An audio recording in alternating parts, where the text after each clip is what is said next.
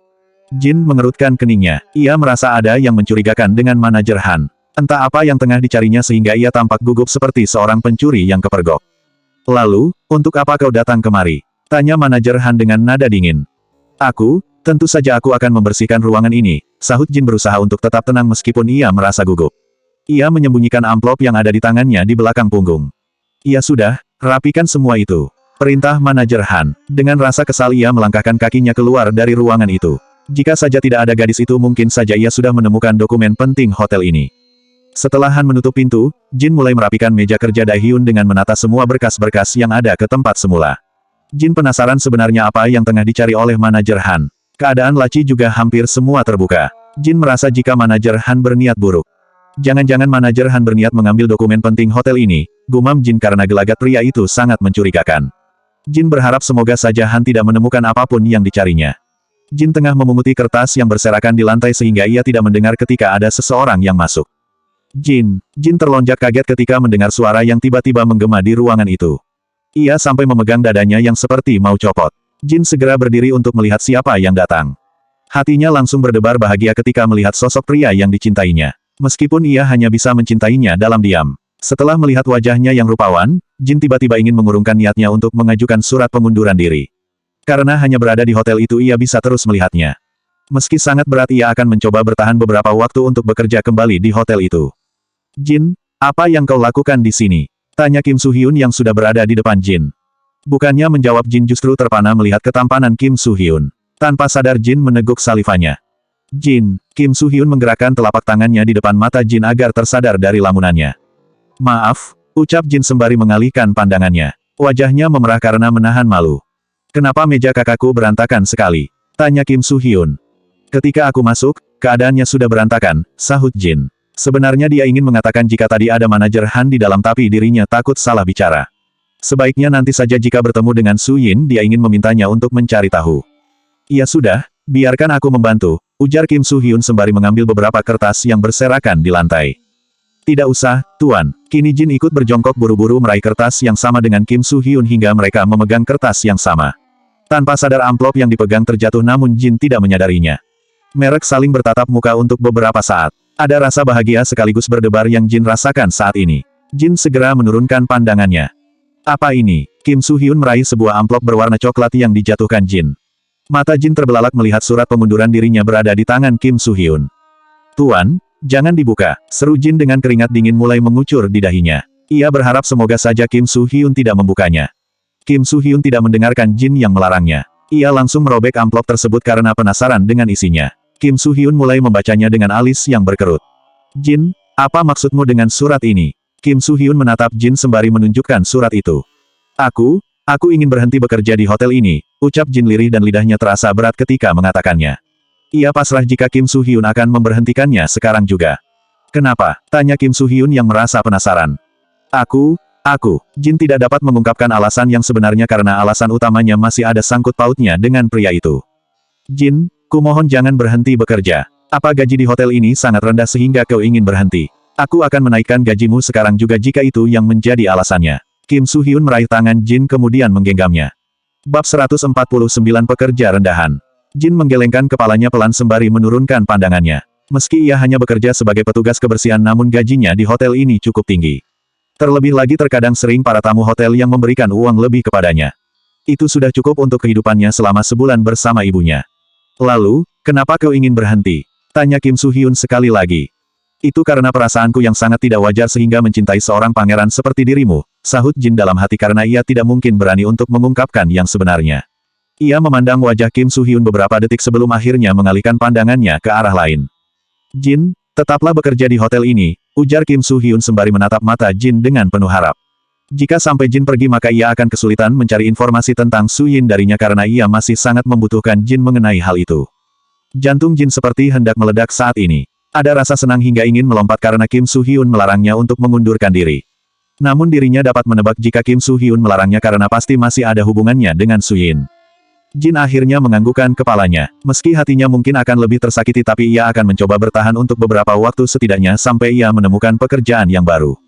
Gadis baik, Kim Soo-hyun menepuk pundak Jin pelan kemudian mengajaknya berdiri. Ia menyunggingkan senyum merekah di bibirnya. Jin hanya membalasnya dengan tersenyum tipis. Kim Soo-hyun membantu Jin merapikan meja kerja saudaranya karena setelah selesai ia ingin meminta bantuan kepada gadis itu. Jin tidak mengizinkan Kim Soo-hyun untuk membantunya karena itu semua memang pekerjaannya. Ia merasa tidak enak hati jika pria setampan Kim Soo-hyun membantu pekerjaannya. Kim Soo-hyun menuruti ucapan Jin sehingga ia duduk di sofa sembari membaca koran. Sebenarnya ia ingin kembali ke ruangannya tapi sebelum mengatakan niatnya kepada Jin, hatinya belum merasa tentang karena hanya Jianlah yang bisa membantunya. Setelah 30 menit Jin menyelesaikan tugasnya. Saya permisi, Tuan, ucap Jin kepada Kim Soo-hyun. Apa sudah selesai? Tanya Kim Soo-hyun sembari mengalihkan pandangannya dari koran. Sudah, sahut Jin singkat sambil menunduk. Ia tidak berani memandang wajah Kim Soo-hyun. Apa kau sudah sarapan? Aku ingin sarapan namun jika sendirian tidak berselera, ujar Kim Soo-hyun. Saat di rumah tadi ia belum berselera untuk sarapan. Ayo kita sarapan bersama, ajak Kim Soo-hyun sembari melipat koran kemudian meletakkannya kembali di atas meja. Ia yang langsung bangkit dari duduknya. Tapi, Tuan, ucap Jin ingin menolak ajakan pria itu. Sudah, ayo kita sarapan di restoran yang berada di hotel ini, ujar Kim Soo-hyun yang langsung memegang pergelangan tangan Jin agar mengikuti langkahnya. Jin terus memandang tangan mereka yang saling bertautan. Ada rasa berdebar sekaligus sedih di hatinya. Kim Soo-hyun terus memegang pergelangan tangan Jin sampai di depan pintu. Jin menarik pergelangan tangannya karena tidak ingin para pekerja lain melihatnya. Ia pasti akan mendapatkan banyak masalah dari para wanita yang bekerja di hotel itu jika melihat dirinya dan Kim Soo-hyun bergandengan tangan. Kim Soo-hyun merupakan idola dari sekian banyak karyawan wanita yang ada di sana. Mereka terpesona oleh keramah tamahan dan ketampanan pria itu. 10 menit kemudian Jin dan Kim Soo-hyun sudah berada di restoran yang berada di hotel itu. Restoran tersebut diperuntukkan untuk para tamu yang menginap. Desainnya sangat mewah dengan lampu kristal yang bergelantungan di atasnya. Ini pertama kalinya Jin masuk ke sana karena pekerja yang bekerja di hotel berbeda dengan yang bekerja di restoran. Jin, kita duduk di sana saja, ajak Kim Soo-hyun sembari menunjuk salah satu meja yang berada di pinggir. Jin terus mengikuti langkah Kim Soo-hyun sembari melihat sekeliling. Para pekerja wanita yang melihat Jin, tampak iri karena bisa diajak sarapan oleh salah satu pewaris hotel itu. Mereka sesekali berbisik untuk membicarakan jika Jin berusaha menggoda Kim Soo-hyun. Jika tidak, mana mungkin Kim Soo-hyun mau mengajak seorang pekerja rendahan makan di restoran yang mewah.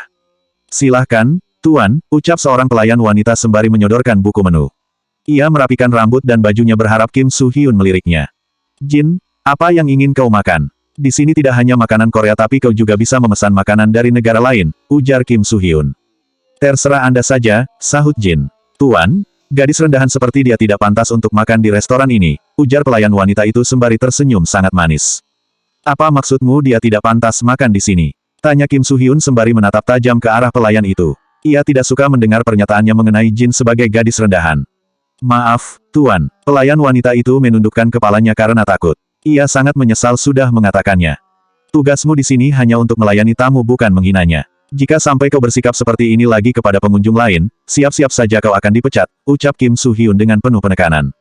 Aku minta maaf, Tuan. Aku tidak bermaksud seperti itu, ujar sang pelayan. Ada apa, Tuan? Tanya seorang pria yang tak lain adalah manajer restoran yang bernama Fang.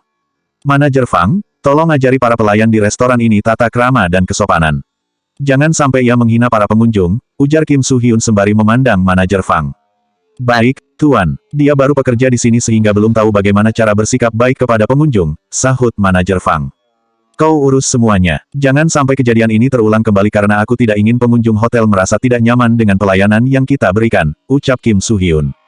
Baik, Tuan. Manajer Fang segera mengajak pelayan wanita itu ke belakang untuk memberi peringatan. Jin tidak menyangka jika Kim Soo-hyun akan bersikap seperti itu. Ia pikir tadi Kim Soo-hyun akan membiarkan pelayan itu menghinanya. Jin, kita pindah saja ke tempat lain. Aku tidak berselera makan di tempat ini, ujar Kim Soo-hyun sembari mendengus kesal. Jin hanya menganggukkan kepalanya dan mengikuti Kim Soo-hyun ke restoran lain yang berada tidak jauh dari hotel itu. Mereka menggunakan mobil untuk sampai ke sana. Tuan, seharusnya Anda tidak perlu marah kepada pelayan tadi, ujar Jin. Mereka saat ini sudah duduk sambil menunggu pesanan datang. Aku tidak suka dia menghinamu seperti itu, ujar Kim Soo-hyun. Tapi yang dikatakan pelayan itu memang benar, ujar Jin sembari tersenyum. Silahkan, Tuan dan Nona. Seorang pelayan pria membawakan pesanan mereka berdua sehingga pembicaraan mereka terpotong. Mereka makan dalam keadaan diam. Jin sesekali melirik Kim Soo-hyun yang tengah menikmati makanannya. Jin, aku ingin meminta bantuanmu lagi, ujar Kim Soo-hyun setelah menyesap minumannya. Bantuan apa, Tuan? Tanya Jin. Minggu ini aku akan melamar Suyin, sahut Kim Soo-hyun. Uhuk, uhuk, uhuk. Tenggorokan Jin rasanya tercekat ketika mendengar perkataan pria itu. Jin, kau tidak apa-apa. Kim Soo-hyun segera menyodorkan segelas air putih kepada Jin. Jin segera meneguknya hingga habis. Ternyata benar dugaannya tadi jika Kim Soo-hyun menyuruhnya untuk tetap bekerja karena ada sesuatu yang lain. Jin, aku ingin kau mengajak Suyin untuk datang ke restoran yang sudah aku pesan. Aku berniat melamarnya di sana, apakah kau mau membantuku? Tanya Kim Soo-hyun dengan penuh harap. Ia ingin memberikan kejutan pada Suyin sehingga tidak ingin jika dirinya yang langsung mengajaknya. Jin terdiam dengan rasa yang sangat sesak di dadanya. Rongga dadanya kini kembali menganga. Rasanya seperti tersiram oleh garam sehingga rasanya sangat pedih. Kau maukan membantuku? Tanya Kim Soo-hyun sekali lagi. Jin menghela napas panjang sebelum akhirnya menganggukkan kepalanya. Jika mereka benar-benar akan jadian maka Jin akan tetap memutuskan untuk mengundurkan diri. Ia tidak akan sanggup jika setiap hari harus melihat kedekatan di antara mereka. Terima kasih, Jin. Nanti aku akan memberitahumu tempat dan waktunya, ucap Kim Soo-hyun dengan sangat senang. Jin hanya tersenyum tipis melihat raut wajah Kim Soo-hyun yang terlihat sumringah. Ya sudah, ayo kembali ke hotel, ajak Kim Soo-hyun. Bab 150 Sukses Bersama. Seoul National University. Suyin baru saja menyelesaikan ujian masuk universitas. Ia tidak yakin bisa lulus masuk ke sana karena sangat banyak sekali yang mendaftar. Meski begitu hati kecilnya tetap berharap semoga saja ada keberuntungan. Suyin memutuskan untuk istirahat dulu sehingga duduk di salah satu kursi yang berada di halaman kampus. Masih ada beberapa hal lagi yang harus dilakukan sehingga belum diperbolehkan pulang. Hari cuaca cukup panas sehingga membuat tenggorokannya semakin kering. Minumlah, ucap Jaehua baru saja menghampiri gadis itu kemudian menyodorkan air mineral ke arah Suyin. Ia juga sedang melakukan ujian masuk seperti Suyin. Terima kasih. Suyin mengulurkan tangan untuk menerimanya. Bagaimana dengan ujiannya? Apa kau bisa menjawabnya dengan benar? Tanya Jaehua yang sudah duduk di samping Suyin. Entahlah, aku merasa tidak yakin, ucap Suyin sembari menghela nafas pelan. Tetaplah bersemangat, aku yakin kau pasti bisa, ujar Jaehua untuk menyemangati Suyin dengan penuh semangat. Ia mengangkat tangannya ke atas. Terima kasih, Jaehua, ujar Suyin seraya tersenyum. Di kampus itu ia belum memiliki teman sehingga hanya Jaehua saja yang selalu mengajaknya mengobrol karena sejak dulu ia kurang bisa bersosialisasi jika berada di tempat yang baru. Ia harus beradaptasi lebih lama terlebih dahulu baru bisa memiliki teman. Tidak masalah, Aku ingin suatu saat nanti kita sukses bersama-sama, sahut Jai Hua.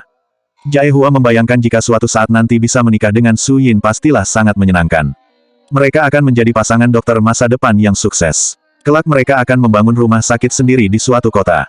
Sadarlah Jai Hua, jangan terlalu banyak berangan-angan, ucapnya pada dirinya sendiri sembari terus memandang wajah Su Yin. Ia baru menyadari jika Su Yin tampak lebih kurus sekarang. Tulang pipinya lebih terlihat. Su Yin, apa kau sakit? Tanya Jai Hua sembari menempelkan punggung telapak tangannya di dahi Su Yin. Tidak, apa ada yang aneh dengan diriku? Tanya Su Yin. Kau sekarang tampak kurus dan wajahmu juga agak pucat, ujar Jai Hua. Su Yin mengusap wajahnya dengan telapak tangan. Apakah sepucat itu sehingga orang-orang mengamatinya? Mungkin karena aku seminggu belakangan sering tidur hingga larut malam, ujar Su Yin sembari menggaruk kepalanya. Kau harus memperhatikan kesehatanmu. Jangan sampai kau jatuh sakit, ucap Jai Hua. Tenanglah, ujiannya sudah selesai sehingga aku bisa beristirahat dan bersantai sedikit sambil menunggu pengumuman, ujar Su Yin seraya tersenyum. Ia senang meski tidak memiliki banyak teman tapi orang-orang yang berada di dekatnya selalu memperhatikan. Itu lebih cukup daripada memiliki 1000 teman tapi tidak ada yang peduli sama sekali dengannya. Aku juga tidak sabar ingin segera mengetahui pengumumannya, ujar Jai Hua. Ia tampak bersemangat karena ini adalah impiannya sejak kecil untuk menjadi seorang dokter. Aku yakin jika kau pasti lulus, ucap Su Yin. Kita pasti lulus, teriak Jai Hua sambil berdiri dengan mengangkat tangannya yang mengepal. Mereka mengobrol beberapa saat sebelum akhirnya Jai Hua pamit karena ada urusan sebentar. Su Yin kini kembali duduk sendirian. Sekarang sudah hampir tengah hari sehingga Su Yin memutuskan untuk membeli makanan di kantin. Barangkali perutnya kini sudah membaik sehingga bisa diisi oleh makanan. Su Yin melangkahkan kakinya menuju kantin sambil mendekap buku di dadanya. Pandangannya terus berkeliling untuk melihat-lihat area kampus. Bip, bip, ada sebuah pesan masuk sehingga Su Yin merogoh tasnya untuk mengambil ponselnya. Barangkali ayahnya mengirim pesan. Selamat siang, sayang, face garis bawah blowing garis bawah A garis bawah kiss, face garis bawah blowing garis bawah A garis bawah kiss. Sudah seminggu tidak bertemu denganmu membuatku tidak bisa tidur dengan nyenyak Om Tampan. Ternyata itu adalah pesan dari Dae Hyun. Ia memang sengaja memberi nama kontak Dae Hyun dengan Om Tampan karena memang itu adalah nama yang menurutnya paling cocok. Tidak usah membual, balas Su Yin sembari mengulum senyum. Ia tidak mau mengakui secara terus terang jika dirinya juga merindukan suaminya. Untuk apa aku berbohong? Tanpamu di sisiku aku merasa sangat kesepian. Andaikan saja kau bisa kuajak kemari Om Tampan. Dae Hyun saat ini tengah berada di Pulau Nami. Awalnya Su Yin akan ikut namun karena ada ujian masuk universitas Dae Hyun tidak mengizinkannya. Kapan kau kembali ke Seoul, red garis bawah heart, balas Su Yin disertai dengan emotikon love. Aku sekarang juga akan pulang jika kau memintanya, Om Tampan. Su Yin terus melangkahkan kakinya sembari tersenyum sendiri karena sedang berbalas pesan dengan suaminya. Bro, terlalu asyik berkirim pesan membuat Su Yin tidak menyadari jika ada seseorang yang berjalan di depannya sehingga ia menubruknya. Su Yin kehilangan keseimbangan sehingga ia terjengkang ke tanah dengan beberapa buku yang menimpa tubuhnya. Kalau jalan lihat-lihat, gara-gara kau bukuku jadi berantakan, umpat seorang wanita berambut keriting yang ditabrak oleh Su Yin. Ia merupakan salah satu mahasiswa di sana. Su Yin segera mengambil buku yang berserakan di tanah. Ia menatanya kemudian berdiri untuk memberikan pada wanita itu. Aku sungguh minta maaf, ucap Su Yin sembari membungkukkan tubuhnya. Jangan sampai ia mendapatkan masalah padahal baru saja masuk ke sana. Ada apa ini? Tanya gadis yang baru saja menghampiri mereka. Su Yin, ujarnya. Gadis itu tidak lain adalah Lisa sepupu dari Su Yin. Lisa, Su Yin terkejut bagaimana bisa mereka bertemu di kampus ini. Jangan sampai ia dan Lisa berada dalam satu kampus yang sama. Su Yin merasa agak trauma mengenai hal itu. Apa yang kau lakukan di sini? Lisa mencibir tidak suka dengan menaikkan sebelah bibirnya ke atas. Aku baru saja mendaftar kuliah di kampus ini, sahut Su Yin dengan menaikkan dagunya. Ia tidak ingin Lisa meremehkannya lagi seperti yang dahulu. Hahaha, suara tawa Lisa begitu nyaring ketika mendengar Su Yin menjawab pertanyaannya. Su Yin tetap diam dalam posisinya. Ia sudah bisa menebak apa yang akan dikatakan oleh Lisa setelahnya. Dari mana kau mendapatkan uang untuk masuk ke kampus ini? Asal kau tahu saja biaya di kampus ini sangat mahal. Bahkan jika dijual tubuhmu tidak akan mampu membiayai kuliahmu selama setahun, ucap Lisa sembari tersenyum miring meremehkan keuangan Su Yin. Mahasiswa yang sekolah di sana kebanyakan dari kalangan orang atas meski ada juga yang dari kalangan bawah itu karena mendapatkan beasiswa. Sedangkan Lisa mengetahui jika Su tidak mungkin untuk mendapatkan beasiswa. Itu bukan urusanmu, sahur Su Yin dengan nada datar. Aku sangat ingin tahu pria kaya mana yang berhasil kau rayu sehingga ia menguliahkanmu di tempat ini, ucap Lisa dengan terkekeh meremehkan keuangan Su Yin yang tidak seberapa. Dada Su Yin terasa panas mendengar hinaan yang dilontarkan oleh Lisa. Meski dirinya bukanlah perayu seperti yang dikatakan Lisa tapi itu cukup menusuk ulu hatinya. Kenapa kau diam saja? Tanya Lisa sembari berjalan mengitari tubuh Su Yin dengan melipat tangannya di dada. Selanjutnya bab 151 Hyorin.